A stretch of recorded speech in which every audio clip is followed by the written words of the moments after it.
po water sign, Cancer, Pisces, and Scorpio. Kumusta po kayong lahat? Okay, so water sign, maraming salamat po sa walang sawang pagsubaybay sa ating pong mga reading. And kung ikaw ay bago pa lang sa ating channel, mag-subscribe na po kayo and i-click mo na rin yung ating notification bell para lagi kang updated sa ating mga bagong upload, okay? So, water sign. Tignan natin energy ng mga water sign ngayon. So guys, ang reading pala natin ay collective, no? Timeless din po yung mga reading natin. So, kung kailan mo siya mapanood, pwedeng makarelate pa rin yung iba sa inyo. Kung hindi man, possible na hindi ko nasagap yung energy mo, okay? Tingnan natin, water sign. Energy po ni water sign. Napanghihinaan na ng loob ang mga water sign ngayon. Nandun ka sa point na parang nagpapakumbaba eh. May mga realization. Okay, yung mga water sign. Marami kang marirealize ngayong araw.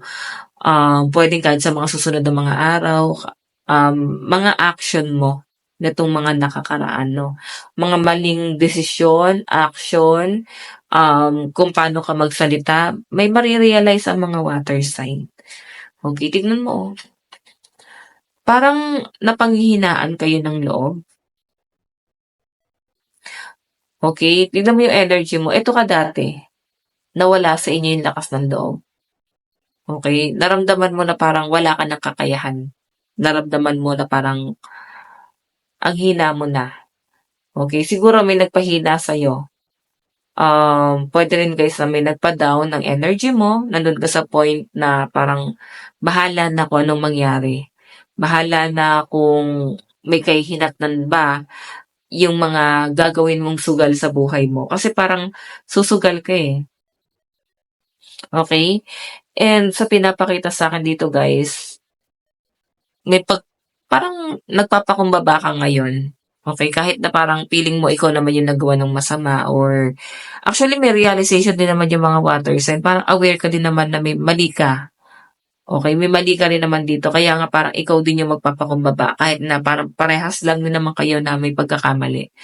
Okay, yun nga lang guys, kahit na may magpakumbaba ka rito, mararamdaman mo na parang hindi pa rin sila parang totally good sa inyo. Okay, kahit na parang ikaw na yung hihingi ng tawad, mararamdaman mo pa rin yung pride nitong taong to. Sobrang ma-pride pa rin yung taong yan. Okay, kung may mga nakaalitan ng mga water sign, ayan, kung ikaw yung hihingi ng tawad, ikaw na yung lumalapit, ma-pride pa rin tong taong to. So, water sign, may pinapakita rin sa akin dito na parang may pagbabago kang ginagawa sa personality mo. Okay, may pagbabago eh. Tignan po natin. Ano pang ipapakita? Meron po tayong 9 of Torches. Okay. So, water sign, actually, parang mas gusto mong private ang buhay mo. Ayan, maraming mga water sign ngayon ang mas gusto ang mapag-isa. Kahit sinasabi nitong mga kasamahan mo na dito mapapabuti ka, sama ka na sa amin parang ganyan, or nakita mo na parang sila nag-i-improve dun sa bagay na yon. Ikaw water sign sa pinapakita sa akin dito. Meron kang sariling mundo. Gagawin mo yung diskarte mo. Okay? Ay no, may ibang diskarte ka rito. Titignan pa natin water sign. So, kung ano man tong diskarte mo na to, matigas kasi yung loob ng mga water sign eh. Pinapanindigan mo talaga yung katwiran mo. Okay? Sa pinapakita sa akin dyan, water sign, nando ka sa point na hindi ka nakikinig. Matigas yung ulo. Okay? So, matutong makinig, no? Kasi pwedeng makakabuti naman sa yung ina-advise.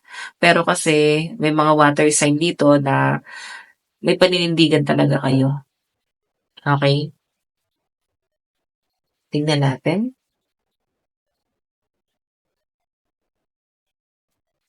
3 of Pentacles. Ano to guys eh, may nakakita akong pagkakaisa.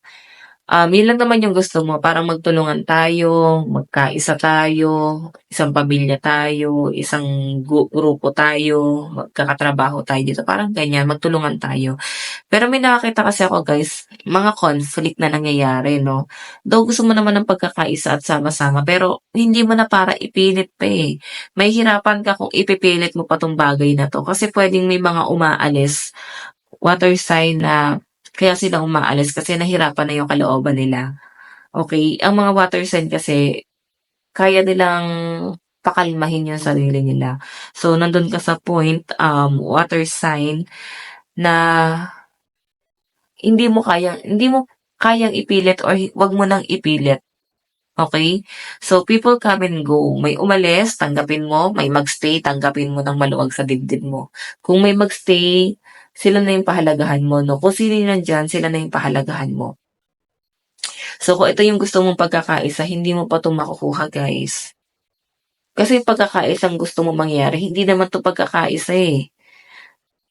Um, Parang may dumedepende. Sabihin natin ikaw gusto mo ng pagkakaisa pero puwedeng ikaw dumedepende sila sa diskarte mo or puwedeng ikaw 'tong dumedepende sa diskarte ng ibang tao. So, puwedeng praktikal or parang parang inuutakan, okey? Hindi hindi siya ano, patas kasi parang eme lang, eh, parang eme lang na pagkakaisa 'to pero totoo lang guys parang inuutakan. Puwedeng ikaw 'yan or ibang tao, okey? Tingnan pa natin.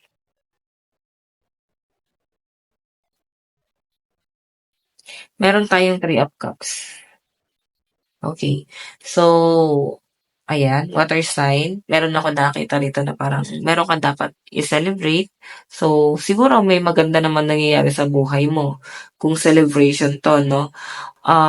Hindi mo lang gaano na-a-appreciate yung magandang nangyayari sa buhay mo ngayon, mga blessing na dumarating sa buhay mo. So, matutong kang i-appreciate yung mga bagay na nandiyaan, okey, maliit or malaking bagay man 'yan, okey? Tingnan natin water sign.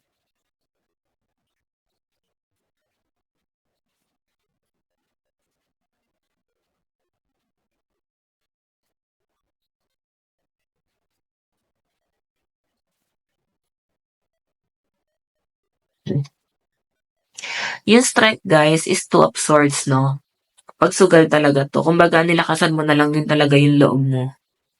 Yan po yung pinapakita sa'kin dito.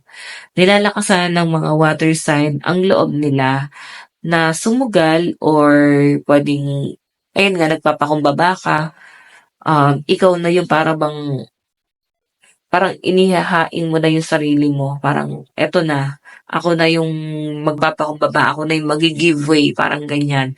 Kung eto man case ay alitan or puwedeng, um, patungkol sa pagbibigayan, puwedeng ikaw yung maggi-give way, okey? Ikaw yung magsa-sacrifice ngayon. Tingnan pa natin, meron tayong Four of Wands. So, Nine of Torches. Celebration 'to guys, eh. Puwedeng ayan may promotion, puwedeng sa trabaho maganda yung nangyayari. Yung iba naman sa inyo guys celebration 'to. Puwedeng ikaw, alam mo kasi kung ano yung gusto mo, okey? Alam mo kung ano yung gusto mong gawin. Nine of Torches, tignan mo sila kasi sama-sama sila dun pero ikaw kasi may sarili kang diskarte. So, I think parang parang bubukod ka, okey? Parang ipo-pursue mo yung sarili mong diskarte kasi alam mo sa sarili mo na magiging successful ka kasi gamay mo 'tong bagay na 'to. Tignan mo, celebration 'to, okey? So yes, possible naman na mag-successful ka and nakakatulong din talaga guys 'no, nakakabuti rin ang pagiging matigas ang ulo. Tignan natin guys, ano 'tong Three of Pentacles. Oh my God. So, alam niyo water sign, hindi mo kagaya ng sabi ko kanina, wag mo nang ipilit yung katwiran mo. Hindi na talaga makakabuti 'to. Yung gusto mo na pagkakaisa, hindi na daw 'to makakabuti, okey? Papahirapan mo lang yung sarili mo dito. Nine of Wands, tignan mo, may pinapakita sa'kin dito guys, puwede merong mag-a-advice sa'yo pero parang babarahin ka, okey? Babarahin ka nila. Like, parang ire-real talk ka. Okey, tagos talaga sa puso mo yung sasabihin nitong taong 'to, yung mag-a-advice sa inyo, pangangaralan kayo. And ikaw parang ipaglalaban mo pa rin yung katwiran mo. Sobrang tigas ng loob ng mga water sign na nasasagap ko rito, no? Okay, sobrang strong ng personality, lakas ng loob, ganun yung pinapakita sa akin, ang lakas ng loob ng mga water sign. And I think may paninindigan naman talaga kayo, guys. Kaya mo naman panindigan yung sarili mo or kung ano man yung katwiran mo, kaya mo panindigan yan. Tignan natin tong Three of Cups. Meron tayong, di ba?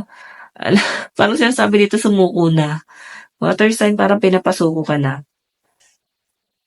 Lumalaban pa rin kasi kayo eh, kahit sa tingin mo hindi na tama. So, kung sa love life mo 'to, pinipilit mo bang i-work out pa rin yung relationship niyo ng person mo? Um, I think hindi na siya guys worth it, okey? Kasi napaka-toxic na talaga nung energy na nasasagap ko rito kung ipipilit pa 'to. Kahit na sabihin na ikaw pa yung magpapakumbaba, okey? Hindi na siya guys worth it. Tingnan natin. Ayun, water sign, malakas ang energy ng Leo. Puwedeng ito yung mga kadil mo 'no, Leo, Aries, Leo, Sagittarius, pero mas malakas ang Leo. And meron tayong Capricorn, Taurus, Virgo, Aquarius, Gemini, Libra, Cancer, Pisces, Scorpio. Advice, clear your karma. Kaya naman pala, eh, napaka-toxic nung card na nababasa natin dito. So, yung iba sa inyo dumaan, okey? Um, Parang kina-karma yung iba sa inyo, pero sinasabi nga dito guys, patapos ka na diyan sa cycle na yan. Ay 'no, clear your karma. Okay, nakikita ko naman na parang hinaharap naman ng mga water sign yung ano, eh, yung mga problema hindi para talikuran. So, kaya nga guys sinasabi rito, paalis ka na doon sa kahirapan, okay? Nakakaalis ka na sa karma mo. Puwedeng karma 'to ng ibang tao, like ninuno. Ikaw yung nagbabayad sa kasalanang hindi mo naman ginawa, okay? So, water sign, ito lang po ang inyong reading. Maraming maraming salamat po. Bye-bye.